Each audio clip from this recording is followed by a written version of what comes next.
Hello. Hello. Today, I want to talk about Ashtanga Yoga. Why I love Ashtanga Yoga, my relationship with Ashtanga Yoga.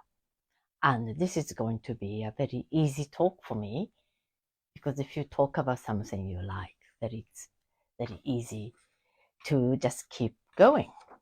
So, my relationship with Ashtanga Yoga goes back about 30 years ago, maybe even more. And I can honestly say that's the longest relationship I have with anything, anybody in my life. Not even my family. It goes really, really long way back. And that's, it's not, of course, it's not always linear. There wasn't a time. Well, there was a time when things are a little bit challenging to continue practice. For example, I had a bit of a difficult pregnancy. So during that pregnancy, there was a time I didn't practice at all. But really, other than that, I continued to practice for over 30 years. And it wasn't always full practice. There was the many years my practice was very reduced. But somehow I kept up. And I learned Ashtanga Yoga in London. Then I came to rural Devon. So I moved to Devon nearly 30 years ago. So after I moved to Devon, I lost my teacher and I couldn't find another teacher in where I live. So I kept up my practice on my own. And fortunately with the Ashtanga Yoga, it's not difficult. I'll talk about it a little bit later. Then people started contacting me because people find out I taught Ashtanga Yoga. So people came to me and we started practicing together. So not student-teacher relationship, but people came to me and said, oh, I used to do Ashtanga Yoga, or I used to go to Ashtanga retreat. So different times while I'm living here in Devon, I practice with different people regularly. And that really helped me to keep up my practice, and not to mention having a great yoga friends. And my practice as Ashtanga yoga practice changed very much since COVID. And that really rekindled my love for Ashtanga yoga because suddenly the online sessions became very easy, accessible. So I started to join online classes with the international Ashtanga teachers. And that was really fun and really spurred me on to keep up the practice. And that's where I am now. So I was looking back and I have 4 big reasons why I love Ashtanga Yoga. So first one is Ashtanga Yoga gives you so much challenges. So you start with primary series, beginner's series, and it's called beginner's series, but it's really, there are so many postures in that series, and probably 99% of the people who are practicing Ashtanga Yoga now are doing the primary series, beginner's series. So you learn the basics, then you progress the sequence. Then just as soon as you think you learn the sequence, then, do this harder back bend, do this inversion, get into the handstand this way, headstand this way. So there's more and more. Then you move on to secondary series. Then you progress to more and more postures. So there's endless challenges. And I love that. And my second reason I love Ashtanga Yoga is the fixed sequence. So as I mentioned, you start with primary series, beginner's series. And I think there are over 100 postures you practice in one series. And you learn the sequence. So once you learn it, it's designed to be practiced on your own or with people. So once you know you can practice on your own, or if it's a bit boring, you can practice with friends, with Ashtanga buddies, or you can attend Mysore class or self-practice class.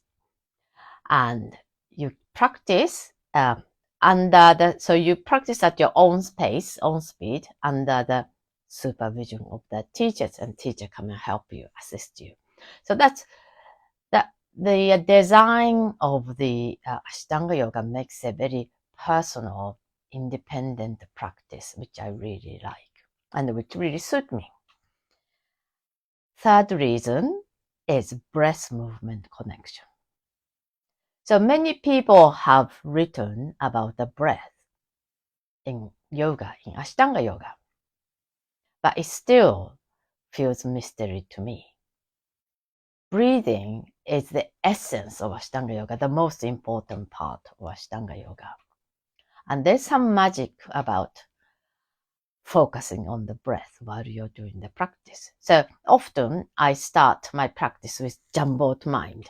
There's lots of things. My mind is busy or stressed. Often I don't feel like doing it because my mind is so busy.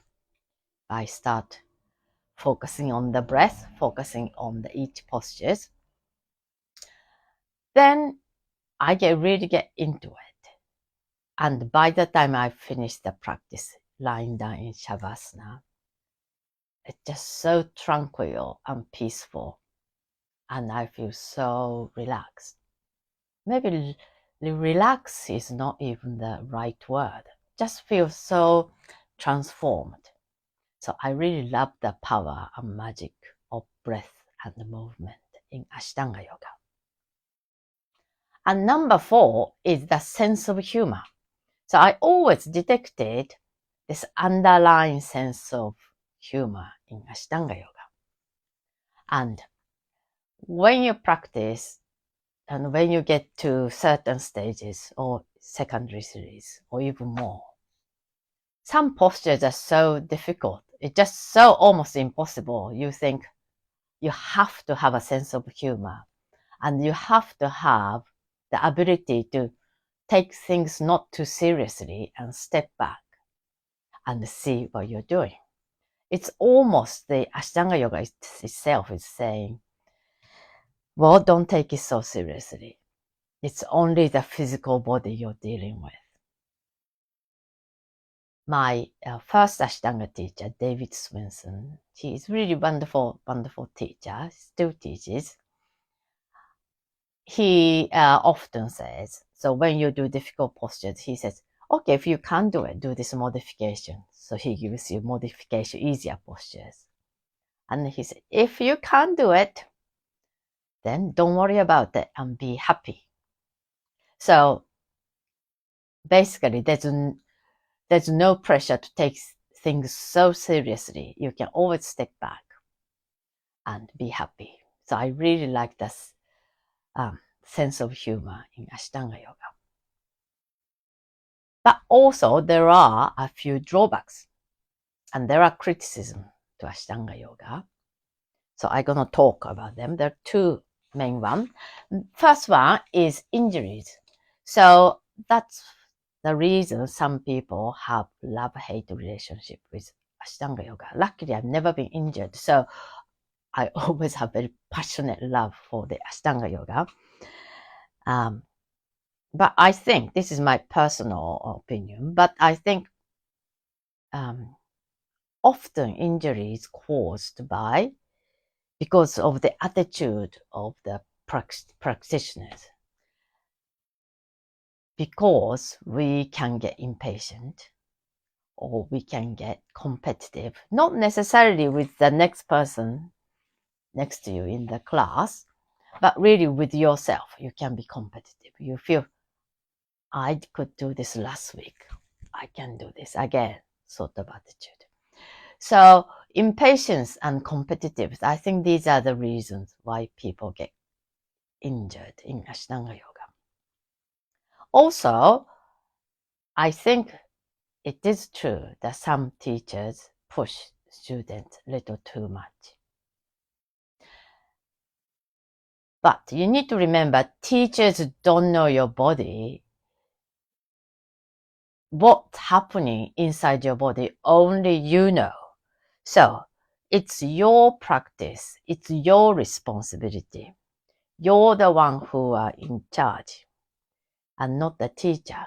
So you always need to remember, and you should be able to say no if you feel you're under pressure.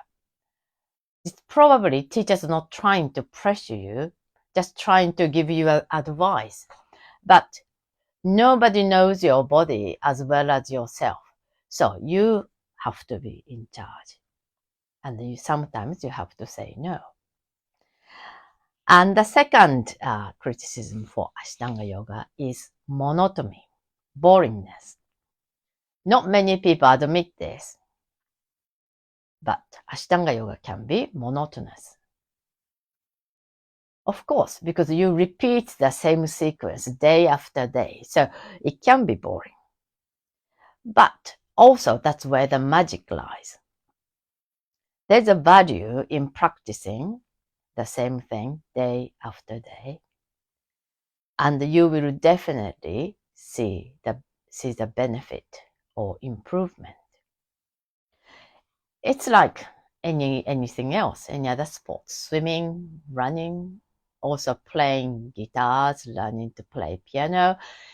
It can be boring, but if you want to make progress, sometimes you need to push through the boredom to see the result. And having said that, what feels monotonous or boring now may not necessarily stay that way. For example, I used to find sun salutation be monotonous and boring. Of course, and in my days, we used to start with 5A and 5B. So it was really quite a large, at least first 20 minutes was sun salutation. So that's a bit boring. But your relationship with your postures change. And although I used to find sun salutation boring, now I love it. And I really feel the benefit of it. So different stages in life, different stages in your practice. Also your body changes. Your relationship with certain postures change. So that's really interesting thing about Ashtanga yoga. And if you find Ashtanga practice boring, or if you've been doing for a long time and you feel, oh, I just need some change, then there's nothing to stop you. Go, and there are lots of different styles, and so easy to get to these days. Just find something on YouTube, try different styles. I have done that. I do that sometimes, but I always come back to Ashtanga yoga. So, mix and match, do something else sometimes. And you may also come back to Ashtanga yoga like I do. So this is my take and my relationship with Ashtanga yoga. If you are practicing Ashtanga yoga, then I'd love to know what your thoughts. Maybe you can put it in the comment. Thank you so much for watching.